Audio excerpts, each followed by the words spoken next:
Hey, salut Pat, ça va? Ouais, j'étais sur le bord de commencer mes semis, puis là, je me demandais, toi, quand est-ce que tu commences? Ben quoi? Ma zone climatique? Mon dernier gel?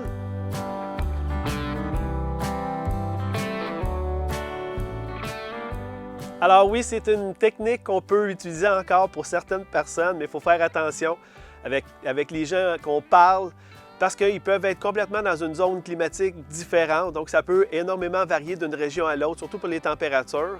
Maintenant, il y a des façons plus faciles, plus précises de trouver son dernier gel. Je vais vous partager le lien que j'utilise le plus fréquemment.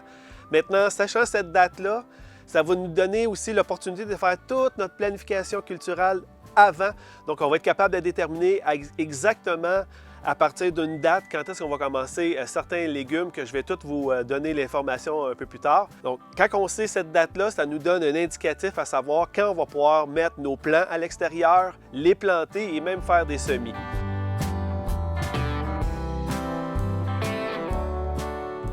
Alors, petite information, tout dépendamment où vous allez chercher vos informations, d'un site à l'autre, ça peut être un peu différent, mais gardez en tête que c'est basé sur une période de 10 ans. Donc, ils font une moyenne. Donc, les chiffres que vous voyez pour votre région, c'est approximatif.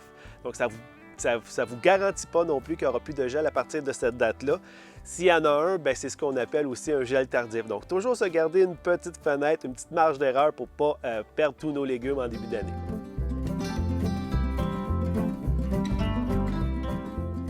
Alors, faire ces semis à la maison, ça va nous donner effectivement un avantage, mais ça ne nous garantit pas non plus à 100% de réussite. Je m'explique. Si on est mal équipé, on n'a pas l'équipement nécessaire et l'espace, on peut rapidement avoir des plants, par manque de luminosité, avoir des plants qui vont filer. En manque d'espace, parce qu'à un moment donné, on ne se rend pas compte que les contenants, il faut les multiplier parce qu'on va les repiquer dans des contenants beaucoup plus gros. Donc, ça va prendre 2 fois ou même 3 fois plus d'espace. Donc, il faut vraiment le calculer. Si nos légumes manquent, nos plantes manquent d'espace, c'est pas mieux non plus.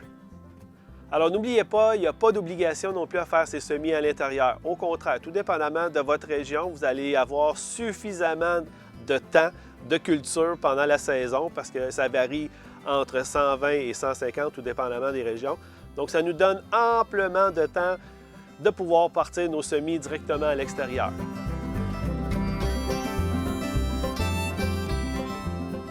Alors, la zone climatique, c'est super facile à comprendre.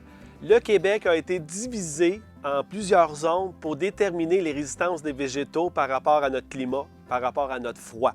Donc, quand vous êtes dans une zone 3, c'est parce que vous êtes beaucoup plus au nord. Je vous dis, ça dépend aussi du site. Là. Il y a des sites que ça va partir de 6, 7, 8, 9. Puis il y en a d'autres que ça va partir de 5, 4, 3, 2, que ça va descendre. Donc, faites juste attention. Moi, c'est juste à titre d'information. Alors, le meilleur exemple que je pourrais vous donner, c'est les arbres fruitiers. Donc, quand on fait des recherches, il faut vraiment s'assurer de la zone de résistance. Comme je prends comme exemple ici, zone 5B. Je peux planter des arbres qui sont tolérants à la zone 4 et même 3 parce que c'est un climat beaucoup plus froid. Donc, il va être résistant jusqu'à ce niveau-là. Par contre, le contraire ne peut plus ou moins se faire, sans dire que c'est impossible.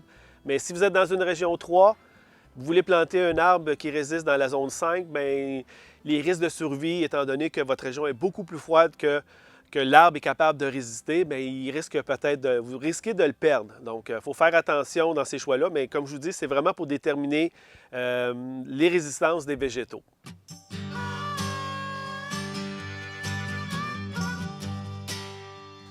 Alors maintenant, pour démarrer nos semis, étant donné qu'on a la date de notre dernier gel, ça va nous aider à faire une meilleure planification, comme j'expliquais tantôt. Donc, ce que j'ai fait, c'est que j'ai séparé les légumes en 4 colonnes parce qu'il y a des semis qu'on va commencer de 7 à 8 semaines avant notre dernier gel. Il y en a d'autres qu'on va partir de 4 à 5 semaines et d'autres de 2 à 3. Et il y en a quelques-uns qu'on va faire directement en pleine terre parce qu'on n'aura pas besoin de les faire à l'intérieur. Pour plusieurs raisons que je peux vous expliquer dans une autre vidéo.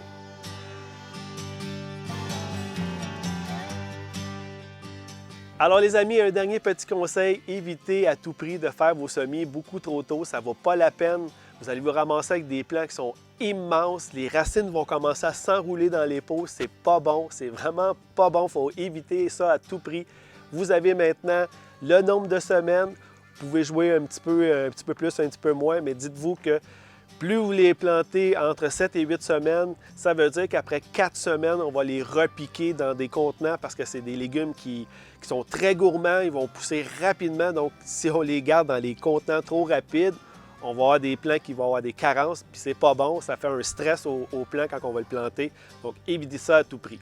Alors, vous ne devriez plus maintenant vous poser la question à savoir quand est-ce que je commence mes semis à l'intérieur. Je vous ai donné toutes les informations pour trouver le dernier gel de votre région, même la zone climatique. Maintenant, ce n'est pas garanti à 100% de réussite. Ça nous prend un peu d'équipement, ça nous prend des contenants, ça nous prend de la luminosité, ça nous prend aussi beaucoup d'espace. Beaucoup d'entre nous ont fait l'erreur par manque d'espace.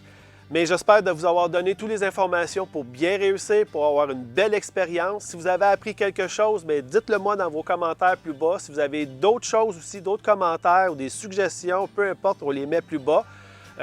Et si vous avez aimé la vidéo aussi, on n'oublie pas de cliquer sur le petit pouce, on partage avec le plus grand nombre de personnes et on se retrouve comme d'habitude dans une prochaine. Merci les amis, bonne fin de journée!